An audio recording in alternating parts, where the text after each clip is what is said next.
mai paklaba miyosingse mai thiraba misak amamam loina oiramba ngakani makhoi mai paklaba misak ama oiraga polakhiba amata nate haibasi aikhoina matam pumbada ningsinggadabani fail oibagi dama aikhoina chawthokadabani manamdi aikoi honari amadi honaba leptri takpani tawingumasung fail oibadugi thangaba mikupta nahakna karamna mai pakani haibagi wakhaludagi nathairaba karamna upgrade tawsigi haibasi khalludraba then that is a problem mayambu punchi mai kaina amuka na taram loksari soidana khangminasi mai thiba haibase punsigi saruk amani yajanaba amadi ahen faba result langnaba henna honaba haibase su darkar oi haibase mayamda thamjadingi mamangda punchi mai kai haina mingthonjaba YouTube channel asibu soidana subscribe tawbiu amadi nakalgi bell icon number kawhigano amadi thamjariba wafamsing yabininglabadi like nambiu pukning warolsing comment section da thambiu amadi share tawbiu. Yes, failure is the pillar of success. Yamna magul leba artist enba matam punamakta akoi pukning thougatana adumag lairagadaba ayangna khwaidagi yajaningba English ki proba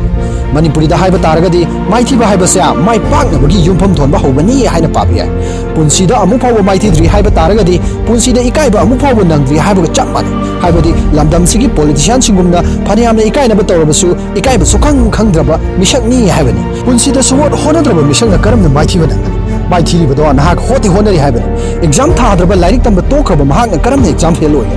exam fail oiraga nangi punsi sima mai thiraba misak amani haina lobadi pumna lalaba wafam amani nahaki mamal yamlaba punsi adubu exam amagi damang nataba wakal khanba punsi mang tagan ba yaba wakhalgi leina nahanba haibase pangdaba magi thaw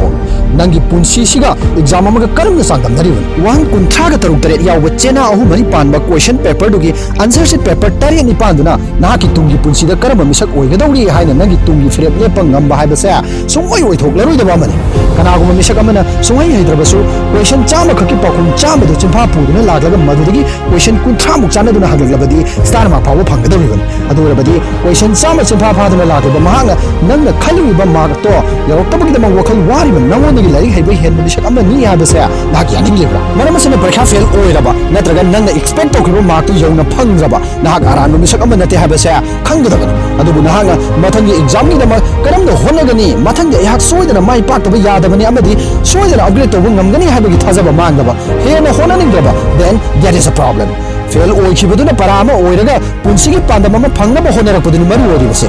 mai paknaba honarakpada nasana nasabu kadai phawu thajaba thamlabage haibase su yamna maru or tha khara khatamagi school salamlaga tokhiba exam fail natraga pass ti lairadana school da larik tamba chalakhidaba thomas alva edition na malemda electric bulb puthokhi amadi mahakna bulb puthonaba honabada lising amaga chawarak fail oikhi Sachin Tendulkar na class 8 fail oikhrabasu mahaki cricket masanada prithvi pumba masakhangi amadi India gi tha wanglaba award Arjun award Rajiv Gandhi Khel Ratna Padma Shri Padma Bhushan Bharat Ratna na chingba phangduna Bharat khatta danatna prithvi gi mapum kodai mane kai khomnari class 7 fawbadan tamlakhiba amadi masagi chai humfundoi surakada restaurant lising amaga mapal lomda thabak thibada phangkhidaba maithiraba Colin Sanders na mahaki honaba leptaba khangba kambuduna maram oraga masagi chai humfundoi surakada Kentucky Fried Chicken KFC ki mapu oiba ngamduna billionaire oiba ngamki mamana mamade homing kamina rakhusinga toina karem kathaina biba bulit toina to bibana maram oraga schooling amadi high school ningthina tawkhidaba ayaba matamda mapana home tutor thambiduna larik tamlakhiba amadi mama mapa khanghandana ahanba semester da college totholaga maki pamjaba hiramda mai onsin khiba Steve Jobs Apple company ki co-founder amadi CEO oiduna prithvi ki paisa paibada maming leraba billionaire singi manungda mahaksu ama oiba ngamki amadi kona Jobs na phangdorpagi matungina karigidama college tothokibano khanglaki madudi he decided to drop out because he did not want to spend his parents' money on an education that seems meaningless to him.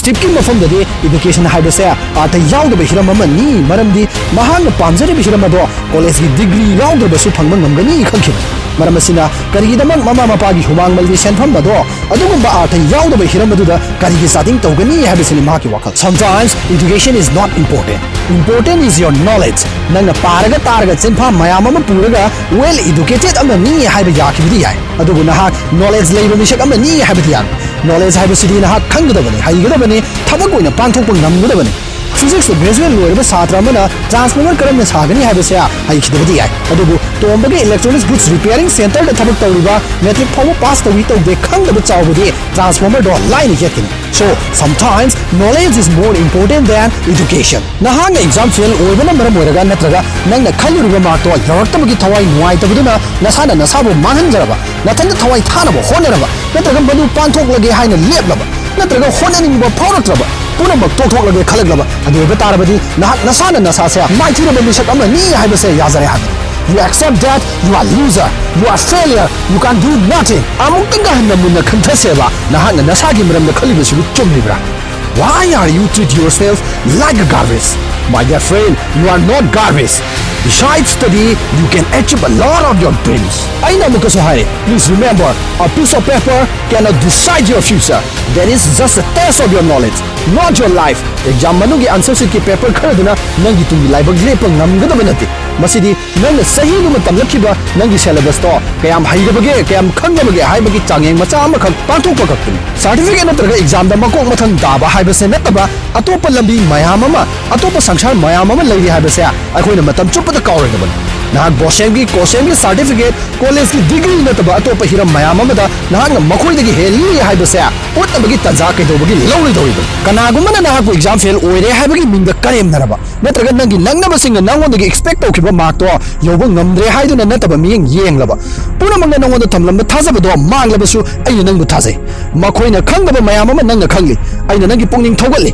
aina nakoi da maglepli nahak soidana ngamgane nahak soidana mai pakani nahak nasana nasabusu thajaba thamgadaban ngasidagi nangi patra bahina bising thadoklasi afaba maikai thisi honaba lemlarosi nation nama chakhatbada nangi daita chauna lei habase nang khanggadabani be a responsible person ngasidagi daita lobu tamsi ngasidagi nahaki panda mama semse nahak tungi dama kari karam ba misak oiba pam ngasiman phirep lominasi nahak wakhal nuaitraba ninghan naraglaba thawai waraba wakhal thumbang naraglaba kholimak toktoklage khalaglaba matamduda achipa ahang mafam amada na topta leiduna thajaba chamaga loina amukdang punna haiminasi aigi thajabadu mangji aina sadu thamli aya soidana ngamgani aya khofam siena lepkini aya karigumba amata tawba ngamloidaba misakti sinate aya mai thirba lani dinate I'm not loser, I'm not failure, I'm not giving up. I can achieve my dream. Don't lose hope, my friends. Hope will give you strength, hope will give you life. Mayam punamakpu khoramjari aigi ngasigi video ase exam pass tawba ngamhoudabana maram oiraga natraga expect tawkiba maga do yoraktabada pukning waba wakhal nuaitaba thawai waba nataba wakhal khange honarakpa marupsing adugidamak maruina semjabani marupsing du da video ase dedicate tawjari punamakpu amuka hanna thagachari